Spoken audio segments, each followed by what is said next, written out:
wanted American cities to be training grounds, and ICE listened. In Chicago, in the middle of the night, federal agents stormed an apartment building. Black Hawk helicopters, flashbangs, military-style trucks, all used in the raid. Now, witnesses say everyone was detained, no matter their status. Children were zip-tied together, separated from their parents. And the feds say that they arrested dozens of gang members. Also in the city, Charlie Kirk's group was given a front row seat to a raid inside a Walmart. Amazing. Secretary Noem was here. They rolled up a couple of guys, and it's rowdy. I mean, there's a lot of people around. Everyone's filming. The Secretary of Homeland Security is right now doing raids. Oh my gosh. So in this clip, Scott Jennings is going to dismantle the panel, including Abby Phillips, for, getting worked up over, the ICE raids and for their woke takes, for their takes. Listen, I don't know why people are so worked up about people being picked up and deported. This is how it always was. It's just that now people have cell phones to see what it looks like. It's just that simple. Anyway, so Abby Phillips and, the whole table, I'm pretty sure in some fashion, who knows, racism is going to show up. Scott Jennings is going to dismantle the whole woke panel. And that's all these people care about is being woke. They act like they care about people. They don't. They just continuously just LARP and just act. It's all just a big act. So without any further ado, let's just go ahead and get right into the clip. At Walmart. So as forewarned, we have a situation in which American cities are at the center of this ICE crackdown, and there's indiscriminate use of force against Americans, non-Americans. I'm sorry. I don't know what indiscriminate use of force means. Like, they're playing around with words to make things sound a certain way. Stop it, Abby. Like, just stop. People here legally, people here illegally. And on the right, nobody seems to care. In fact, they love it. I saw a video from a local station in Chicago, and residents of a community there were describing an ICE raid and what they saw. Two things struck me. One, they were talking about things that happened to them. They were talking about how they were treated in this ICE raid. These are the people that, I guess, by virtue of being born here in America, are entitled to being treated like human beings. The second thing is that they were all black. And I'm going to say something. We saw this coming. We knew the neighborhood. Didn't I say? What did I say? I said it. Look at her. Look at her. She's looking all angry. Look, she's ready. She can't wait. Didn't I say it was going to get racial? I'm sorry to keep cutting in. By the way, if you like these clips, don't forget that the like and subscribe button and the notification bell. Thank you to every eye that lands on these videos. Didn't I say that it was going to be like this? That somebody was going to cry racism? Get out of the officer's way, because there's no way that I could see an ICE raid and you're going to hear me tell a story about, and then they came and beat me up. No, because when I saw it happening, I went the other way. Pretty sure these people are getting in the faces of these officers. That's weird to me that people would do that. Where these ICE raids would take place, we knew that a lot of these things wouldn't happen in Beverly Hills or in Coconut Grove or any of those places like that. We knew that there would be collateral damage, that there would be trauma that would be inflicted on our communities. We knew that people would be detained, scared. We knew that children would have to see things that they shouldn't have to see. And all of this for political theater so that we look tough on immigration for everyone. It's a horror show. And I do think if it hasn't already happened, that it'll be something that even the most conservative of Americans will get tired of seeing human beings treated this way. At least that's my hope. The one neighbor said the kids were crying. They looked very distraught. I was out there crying when I seen the little girl come around the corner because they were bringing kids down too, had them zip tied to each other. Saying that there were trucks, military-style vans used to separate adults from kids. What's going on? I haven't seen any of this, so I certainly am not aware of particular neighborhoods that are targeted.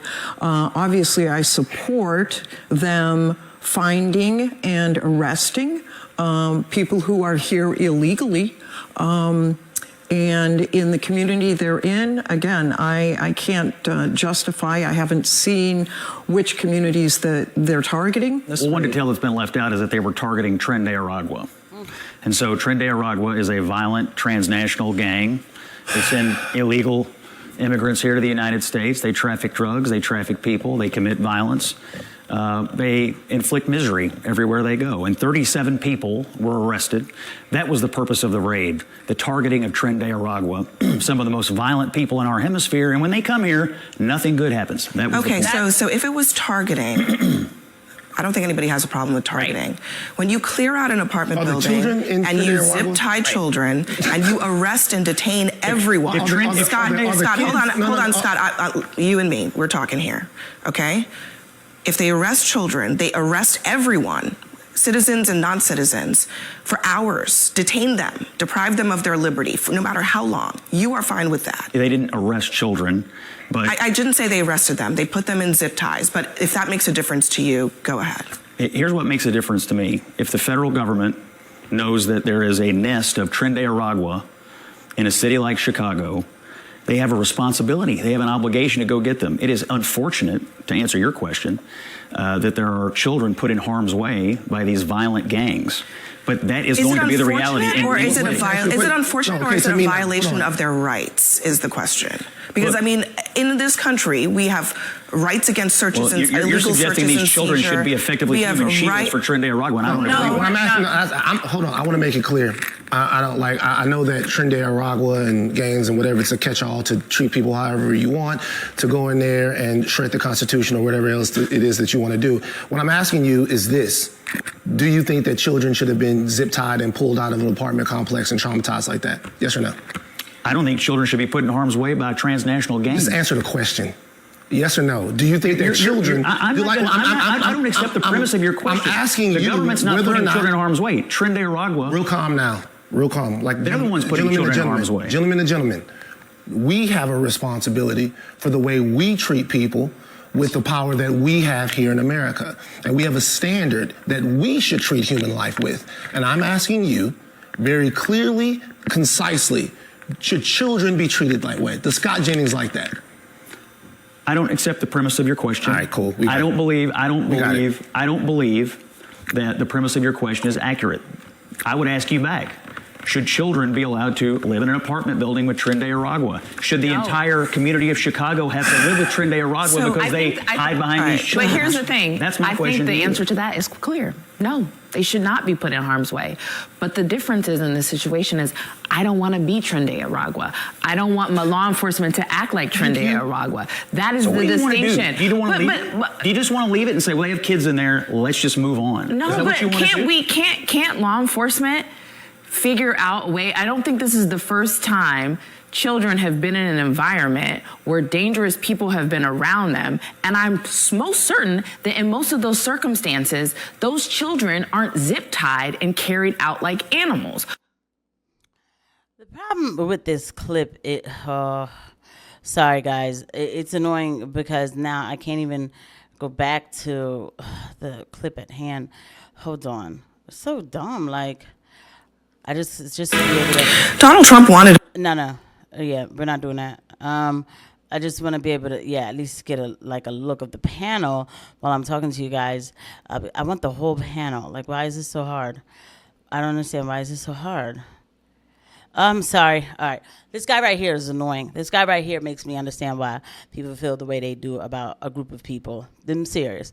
Because there's always a reason why that we can't have law and order. I am a law and order girl. Now, be clear that I do worry sometimes that certain laws can be taken out of context. I do see certain laws coming out of this administration where I'm just like, that one might get taken out of context. But at the same time, if there is a building here, let me do the thing that Scott Jennings couldn't do, by the way. Should children be zip-tied or whatever? I don't like seeing children zip-tied, but yeah, we got to do what we got to do. If that was what it called for, then that's what it called for. That's it. Yes. Do you like it? No. But you do because you said they should. You do with that what you need to do. It is not my job I didn't put those kids there. I didn't. So, and the thing is, it's like, they're separating kids. These are the same talking points from the first term. They're separating kids. They're separating the kids from the family. They're separating the kids. That's, you know what? And it's a shame. It is a shame. You don't know who those kids are with. Sometimes these illegals come with the kids so that they can get across the border. But that's not their kids. They sell the kids, like the family will give the kids to these people to give them a better opportunity, but comes to find out the kids getting put into other situations worse than zip ties. Come on. Like, it's just ridiculous. Like, all this, every time something, you want to talk about gangs, and just because when you guys see gangs, you remove people's constitution. Listen, bro, man, I don't know about all that, bro. All I know is I'm not trying to get hurt, and I'm trying to get the job done. I'll see you guys at the next one.